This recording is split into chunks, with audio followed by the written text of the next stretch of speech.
Monclus is the Child Protection Coordinator at UNICEF. She joins us live from Gaziantep in Turkey. Carmen, right across the border into Syria, I imagine in terms of aid and resources, it is like a different world. Well, it is and it is not. I mean, we are having also many challenges, but also many similarities. Of course, the level of SOFA is very similar. However, the rescue efforts are more difficult because we're already departing from an area where population had already been suffering from an armed conflict. As you know, we access northwest Syria from Türkiye, from here in Gaziantep, where I am now, under the auspices of a UN Security Council resolution that's been ongoing since years now.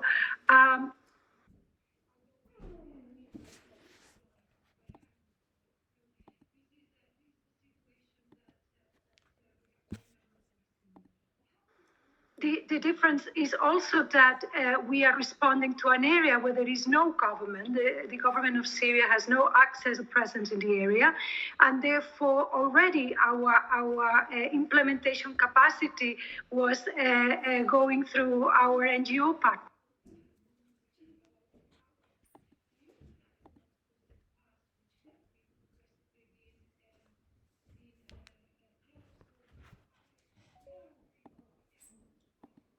Been closed. So Bab al-Hawa is the only artery that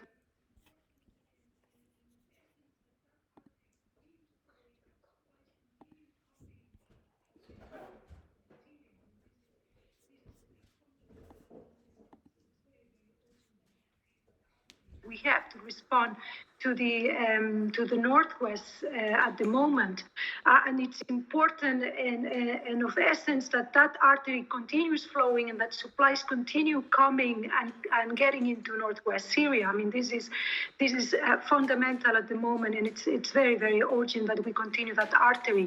Things are becoming a bit more clear as time passes, a bit more. I would say, if we can say so, a little bit more of a stability, or at least clarity on the ground of what is required and so on. And we know the needs are massive.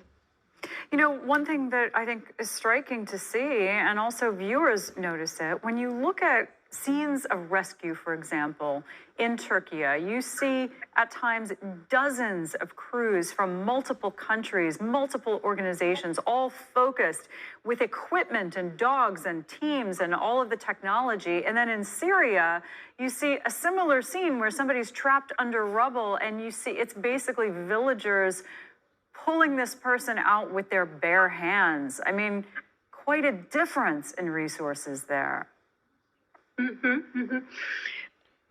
There's many reasons, and probably all contributing one to the other. You need to understand as well that we're departing from a very low baseline. This was a place where there was already an armed conflict with no governmental structures in place. There were no statutory services for most parts, so most services were actually supported by NGO partners.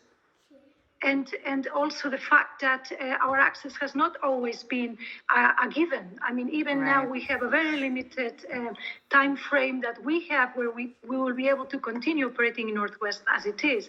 As mentioned, we operate under the auspices of a UN Security Council resolution as well.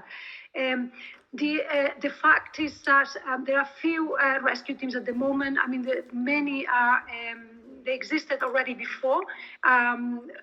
People in the rubble in northwest Syria is not only a novelty now. I mean, we already had before people under the rubble, but perhaps what the earthquake has provided is visualized already situation, an existing situation that has exponentially been I would say, going to from bad to worse. We're departing from a very already dire situation in northwest Syria that the UN has been advocating for a long time. You know, Carmen, if anybody knows what the situation is there, the reality, it's you. Describe for people how you would characterize the state of existence for Syrian children in this area right now. Well, as you all know, this has been a very long war, and understandably, there's been a lot of international fatigue. And the level of destruction that we're seeing right now is, of course, unprecedented. But this is children that have already been witnessing and going through unimaginable difficulties. So this is only aggravating an already very dire situation for children in Syria. We're departing from, to give you a sense on the dimensions, we're departing from a population of 4.4 million people living in northwest Syria. 4.1 million people in this area were already dependent on humanitarian aid.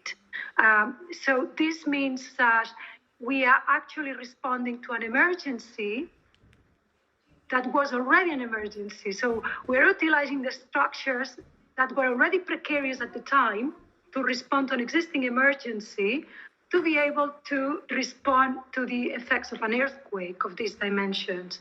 So as you can imagine, the effect on children is massive. Children have been paying the highest toll of this conflict, and they are now paying the highest toll of this earthquake and the dynamics of it as well. Yeah, I guess if there's anything to be said for those children, they tend to be very resilient, in many cases more resilient than adults. But, you know, I'm glad you reminded us all and everybody who's watching how dire that situation was to begin with. All right, Carmen, thanks very much. At this moment, Turkish